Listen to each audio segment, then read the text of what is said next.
আমি আপনাদের অনুষ্ঠান থেকে আমি অনেক সময় কান্নাও করে নিয়েছি। আপনার নাম কি? ফরিদা। আপনার বাবার নাম কি? গোলাম মোস্তফা। মায়ের নাম? জামিলা বেগম। নানু বাড়ি হচ্ছে বৈকালী। হ্যাঁ। সাকরা মিরাডাঙ্গা।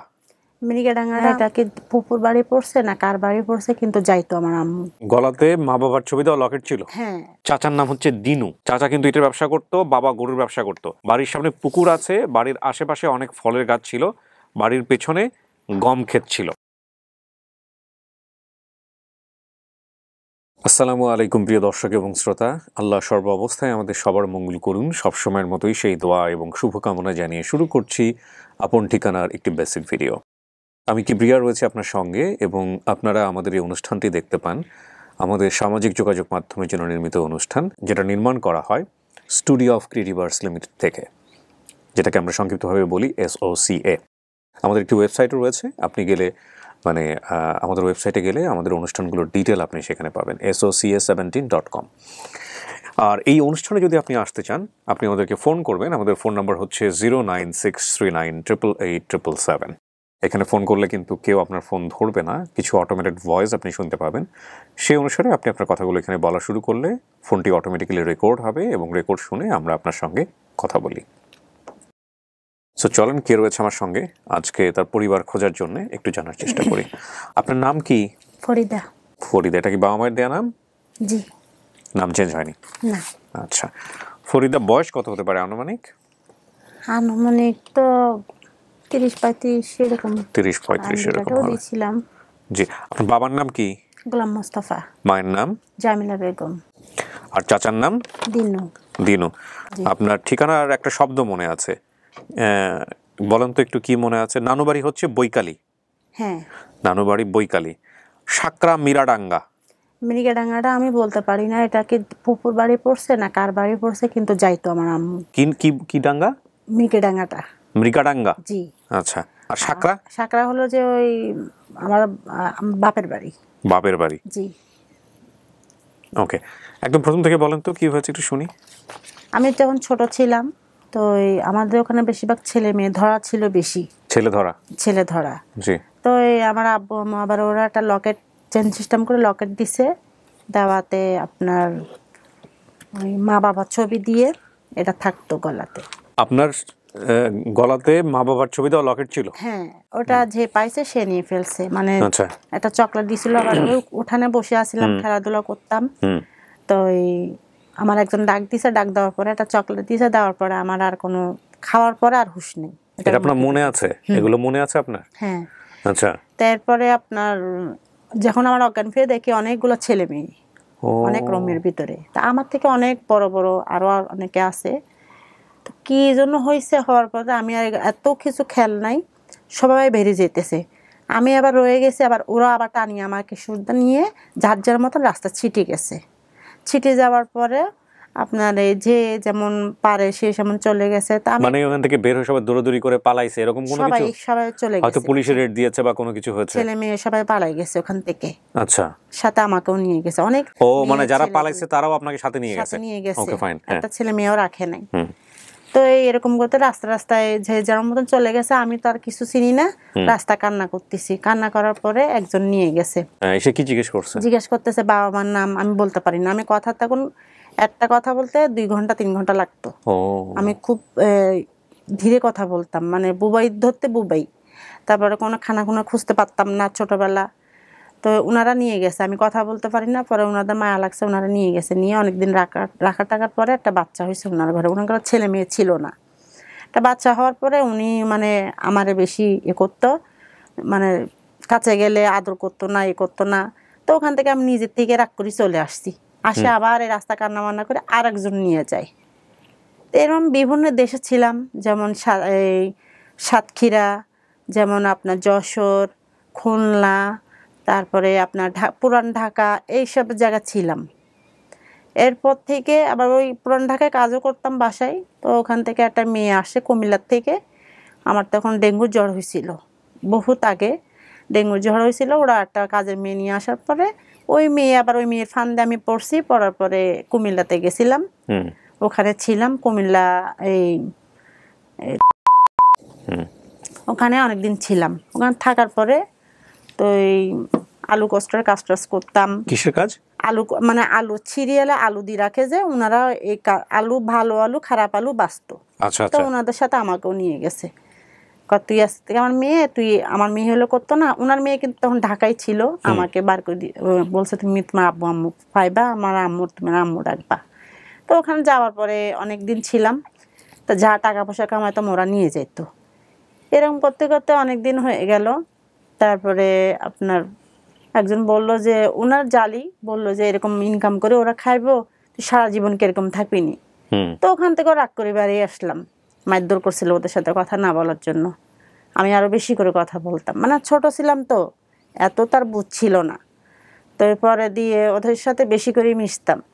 পরে একদিন মারধর করছে, রাগ করে বাইরে যাওয়ার পরে কুমিল্লাতে, এটা কোনখানের নাম, তালিম ঘরে একজন ওই আবার একজন নিয়ে একটা পুরুষ বলতেছে তুমি রাইত হয়ে গেছে এখনো দাঁড়ায় রয়েছে কেন। আমি আমার ঠিকানা এখানে কিছু জানি না, আমার বাড়ি ঘর নেই। পরে লোকটা নিয়ে যায়, লোকটার বাসায় ফ্যামিলি আছে, যাইতে চাই না। পরে ফ্যামিলি আছে, গিয়ে দেখি সবাই আছে। পরে ওখান থেকে অনেক দিন থাকলাম। টাকার পরে তালিম ঘরে দিছে। ওখানে 5 ওয়াক্ত নামাজ কালাম পরে তালিম ঘরে, মানে ওই যে গরিব ছেলে মেয়েগুলো যতগুলো আছে দিয়ে রাখে, 5 ওয়াক্ত নামাজ কালাম পরে জিকির করে, মানে সব কিছু ওখানে আল্লাহর। আবার খানাও মানুষে দিয়ে যায়, কাঁচা বাজার টাজার দিয়ে যায়। ওখানেও ছিলাম অনেক দিন। তো থাকা না, ওখানেও থেকে চলে আসছি আবার। ওই উনি আবার ওই একটা চর মারলো, উনি বলে এটা ভালো হয়ে যায়। তা এরকম করতে ওনার একটা ছেলে নাই, ওনার 10টা মেয়ে। ওখানেও ছিলাম ওই হুজুরের বাসায় থাকার পরে। পানি টানি পড়াটা দিত মানুষদেরকে না? হ্যাঁ হ্যাঁ। বুঝতে পারছি। পরে দিয়ে ওখানে থাকার পরে এখান থেকেও চলে আসি। চলে আসার পরে তারপরে ওই যে নিয়ে গেছে তার একটা আত্মীয় এই চট্টগ্রাম থাকে। তো এই চট্টগ্রাম আমাকে নিয়ে আসে। এই বর্তমানে এখনও চট্টগ্রাম আসি। বিয়ে হয়েছে, শাদি হয়েছে। আবার যার কাছে ছিলাম সে আবার ধাইয়া চলে গেছে 3 লাখ টাকা আমার দেনা করে। তো এইভাবে মানে দিন যাইতেছে। 3 লাখ টাকা দেনা করে মানে কি আপনার হাজবেন্ড চলে গেছে আপনাকে? না, আমার যে ভাইয়া আবার নিয়ে আসছে চিটাং শহরে। উনি আপনাকে নিয়ে দেনা করছে, মানে আপনার কাছ থেকে টাকা নিয়েছে? আমার থেকে টাকা নিয়েছিল। এই বেশি দিন হয় নাই, 4 লাখ কিস্তির থেকে উঠাই দিছিলাম। নিয়ে উনি আপনাকে দায়ী করে চলে গেছে। এইভাবে আসি। আপনার স্বামী কি করেন? আমার স্বামী কষে কাজ করে, ক্লাবে কাজ করে, সবসময় কাজ থাকে না। আচ্ছা, ছেলে মেয়ে কয়জন আপনার? আমার 2 ছেলে, এক ছেলে আসছে ছোটটা। আপনি চট্টগ্রাম থেকে আসছেন আমাদের অনুষ্ঠানের জন্য? জি জি। আমি 6টা বাজে গাড়ি ধরছি, এখন আমি বসতে বসতে এই পর্যন্ত আসলাম এখানে। তো আলহামদুলিল্লাহ, আপনি গল্পটা বলতেছেন, আপনি আজকে এখানে আসার জন্য। আপনার গল্পটা আজকেই প্রচার হবে, আজকে রেকর্ড হচ্ছে, আজকেই প্রচার হবে। ইন্টারেস্টিং না? আমাদের কিন্তু এখন চাপ কমে গেছে, দেখেন এটা হচ্ছে ফ্যাক্ট, যে চাপ কমে গেছে। এখন যারা আসতেছেন তাদের সঙ্গে সঙ্গে অ্যাকশন। আপনি জানলেন কিভাবে আমাদের এই অনুষ্ঠানের কথা? আমি মোবাইলে ঈদের সময় বাড়ি ঘরে যাই। তো আমি যখন মোবাইল টিভি অবসর টাইমে কাজ কাম বন্ধ, ঈদের সময় তো 3 দিন পরেই আমি কাজ বন্ধ রাখছি, ওরা বেড়াতে যায় বাসা বাড়ি। তো আমি বাসায় ছিলাম, বাসায় থাকতে থাকতে একদিন মোবাইল আমি ঘাঁটতে দেখি যে আপনার অনুষ্ঠানটা। দেখতে পরে ওখান থেকে আমার ভালো লাগে। তো একদিন আমি আপনাকে ফোনও করি, ওই আপনাদের অফিসে ফোনও করি। 3 দিন পর আমাকে ফোন দেয় আসার জন্য। তা আমি আজ আসি কাল আসি, অনেক সমস্যার কারণে আমি আসতে পারি না এখানে। তো আরেকদিন মনে ফোন দিছিল কে অফিস থেকে, ফোন দেওয়ার পরে বলতেছে আপনি কেন আসেন না? আমি কই আমি আসি না। আপনার সমস্যাটা কি? আমি কই আমার সমস্যা, আমার সংসারিত সমস্যা। আপনি কি আসতে পারবেন? আপনার কিসের সমস্যা সেটা বলেন। আমি কই আমার গাড়ি ভাড়ার সমস্যা। আমরা দেবো, আপনি আসেন। পরে আমি এই আসলাম আর কি। মানে গাড়ি ভাড়ার সমস্যার জন্য আপনি আসতে পারি না আসল কথা। ছেলেও ভর্তি আছে। আচ্ছা। আমি আরেকজন থেকে নিয়ে, আমি কিন্তু সংসারে ওই আমার ভাই এটা দেনা করে দিয়ে যাওয়ার পর থেকে আমি একার বেশি নিঃস্ব হয়ে গেছি। গাড়ি ভাড়া আমরা আপনাকে দিয়ে দিব, সমস্যা নাই। এখন কথা হলো, আপনি কি মানে চেষ্টা করছেন কখনো মানে ফ্যামিলি খোঁজার জন্য? চেষ্টা করি নাই, এমনি মানুষকে বলতাম, দেখতাম, বলতাম, এরও বলতাম। বাপ মায়ের কথা মনে পড়ে? হ্যাঁ পড়বে না কেন? এই যে এত বছর জীবনটা থেকে ভাবে চলে গেল, আপনার তো কোনো অপরাধ ছিল না, কোনো দোষ ছিল না। আমি আপনাদের অনুষ্ঠান থেকে আমি অনেক সময় কান্নাও করে নিয়েছি। কত কেস আছে বাংলাদেশে এরকম, মানে আমরা তো 700 ক্রস করে ফেললাম। আমি আপনাদের অনুষ্ঠানে সব প্রায় সময় এরকম দেখে নিজে কান্না করি। তখন তো আমি অবসর থাকি, বিকালবেলা বাসায় থাকি, তখন বসে এরকম টাইমে বসে আমি দেখি। বাবার কথা মায়ের কথা কিছু মনে আছে? কি করতো তারা? আমার বাবা গরু ব্যবসা করতো, যে কোনো কাম পারে উনি, রাজমিস্ত্রি কাজ হইতে, তারপরে মাছ ব্যবসা হইতে উনি অনেক কাজ করে। ছেলে মেয়ে কয়জন ছিল আপনার বাবা মায়ের? আমি থাকতে আমার একটা ভাই ছিল, ও মারা গেছে। এটা আপনার মনে আছে? ওর স্মৃতিতে তো অনেক কিছু আছে।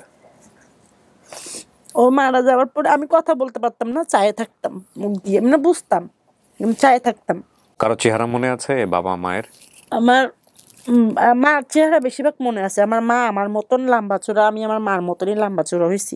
আমার বাবাও একটু এত লম্বা চূড়া না, কিন্তু 5 ওয়াক্ত নামাজ কালাম পড়তো, আমি দেখতাম। আমার বাবার সাথে আমি ঈদের সময় ঘুরতেও যাইতাম, তারপর মসজিদে যাইলে আমি মসজিদেও যাইতাম, যাওয়ার জন্য বেশি তাল করতাম। 3টা শব্দ ওনার মনে আছে, একটু মাথায় রাখবেন আপনারা সবাই। এই শব্দগুলো খুব ইম্পর্টেন্ট। এলাকার নাম, ওনার নিজের নাম হচ্ছে ফরিদা, ওনার বাবার নাম গোলাম মোস্তফা, মায়ের নাম জামেলা বেগম, চাচার নাম হচ্ছে দিনু। ঠিক আছে, আমি ঠিক বলেছি? জি। দিনু। ওনাকে মূলত চুরি করা হয়, ছোটবেলায় ওনাকে চুরি করা হয়েছে। এবং উনি বলেছেন বাবার বাড়ি হচ্ছে সাকরা, মায়ের বাড়ি কোথায়? বৈকালি। মায়ের বাড়ি হচ্ছে বৈকালি বা নানু বাড়ি হচ্ছে বৈকালি। ঠিক আছে, এই দুটো শব্দ ওনার মনে আছে। মিরাডাঙ্গার নাম জানি। মিরাডাঙ্গা না কি বলেছেন আপনি? মিরকিডাঙ্গা। মিরকিডাঙ্গা বা মিরাডাঙ্গা ওনার মতো করে উচ্চারণ করছে উনি, নাম জানি। তবে ওইখানে কার বাড়ি মনে নেই। ওইখানে বাবা মায়ের সাথে যেতাম। আমার বাড়ি এবং আশেপাশে বাড়ি লাল মাটির ছিল। চাচা ইটের ব্যবসা করত, এটা খুবই গুরুত্বপূর্ণ ক্লু। চাচা কিন্তু ইটের ব্যবসা করত, বাবা গরুর ব্যবসা করত। বাড়ির সামনে পুকুর আছে, বাড়ির আশেপাশে অনেক ফলের গাছ ছিল, বাড়ির পেছনে গম ক্ষেত ছিল। তো এই হচ্ছে তথ্য। প্রিয় দর্শক এবং শ্রোতা, আপনারা নিশ্চয়ই খেয়াল করবেন যে আমাদের পেজে কিন্তু এখন নিয়মিত ভিডিও আসছে না, এবং খুব অল্প কিছু ভিডিও আমরা দিচ্ছি। বিশেষ করে ফেসবুকে আমরা ভিডিও দেয়া একেবারেই বন্ধ করে দিয়েছি। প্রয়োজন ছাড়া আমরা ফেসবুকে একেবারে, প্রয়োজন মানে কি, যেটা আসলে আমাদের ফেসবুকে সাহায্য নেওয়া দরকার, সেটা ছাড়া আমরা ফেসবুকে কোনো ভিডিও দেই না। তার প্রধানতম কারণ হচ্ছে আমাদের ভিডিওগুলো নিয়েই অন্য কোনো পেজে আপলোড করলে, এটা নর্মাল একটা পেজ, হয়তো কিছুদিনের জন্য খুলেছে, এরকম একটা পেজও যদি আপলোড করে তাহলে ওখানে মিলিয়ন ভিউজ হয়। কিন্তু আমাদের পেজে আমাদের ভিডিওগুলো রিচ ফেসবুক সেরকম একটা দেয় না বা দিতে পারছে না। এটা শুধুমাত্র আমাদের পেজের সমস্যা না, বাংলাদেশের এরকম অনেক প্রতিষ্ঠিত পেজের সমস্যা। তো যে কারণেই আমরা আমাদের পেজে ভিডিও দেয়া কমিয়ে দিয়েছি, এবং আপন ঠিকানাকে আমরা আসলে কমাইনি, বেসিক ভিডিওর ক্ষেত্রে কমাইনি। বেসিক ভিডিওর আমরা সব কাভারেজ, আমাদের যত কাভারেজ আছে সবগুলো কাভারেজ ইউজ করতে চাই। আমি কথাগুলো বলছি এই কারণে যে দয়া করে, যেহেতু ভিডিওর সংখ্যা কমে গেছে, আমাদের পরিশ্রমের জায়গাটাও একটু কমে গেছে, এবং আমাদের বলতে আমি আপনাকেও বোঝাচ্ছি, একটু চেষ্টা করেন সবাই মিলে। যে উনি অনেক দূর থেকে কষ্ট করে এসছে, আপনারা জানেন যে এতদিন ধরে উনি চেষ্টা করছিল, উনি আসতে পারেনি। পরবর্তীতে আমরাই বারবার ওনাকে ইন্সপায়ার করে আমরা জানতে পেরেছি ওনার যাওয়া আসার ভাড়া নেই, তো আমরা সেখানে কন্ট্রিবিউট করেছি যাতে করে উনি আসেন, ওনার পরিবারকে আমরা খুঁজে দিতে পারি। এবার আপনাদের আন্তরিকতার প্রয়োজন, একটু চেষ্টা করুন, সবাই মিলে একটু শেয়ার করুন ভিডিওটা প্লিজ। এবং এই যে শব্দগুলো এসছে, যদি কোনো গ্রুপ খুঁজে পান ফেসবুকে, আমার টিম মেম্বার সহ সাধারণ যারা দর্শক আছেন তাদের সবাইকে আমি আহ্বান জানাচ্ছি, একটু চেষ্টা করে গ্রুপগুলোতে শেয়ার করুন এবং ওনাকে ওনার বাবা মার কাছে ফেরানোর ব্যবস্থা করুন। এই প্রত্যাশা আমরা আজকের মতো শেষ করতে চাই। আর কিছু বলবেন? জি না, যে পায় আমাকে এরকম জানাবেন। জি অবশ্যই জানাবে, কিন্তু একটা কথা আছে, আমরা নিজেরাই খুঁজবো। ফেসবুকের এই ভিডিওতে যদি কেউ এসে কমেন্টস করে যে আমি চিনি, তার সঙ্গে আপনারা নিজেরা যোগাযোগ করবেন না, ঠিক আছে? অনেক সময় প্রতারিত হওয়ার সুযোগ থাকে। সো প্রিয় দর্শক এবং শ্রোতা, চলুন আমরা সবাই মিলে একটু চেষ্টা করি। তাওয়াক্কালতু আলাল্লাহ। একটা ভালো সংবাদের প্রত্যাশা এখানেই শেষ করছি। আসসালামু আলাইকুম।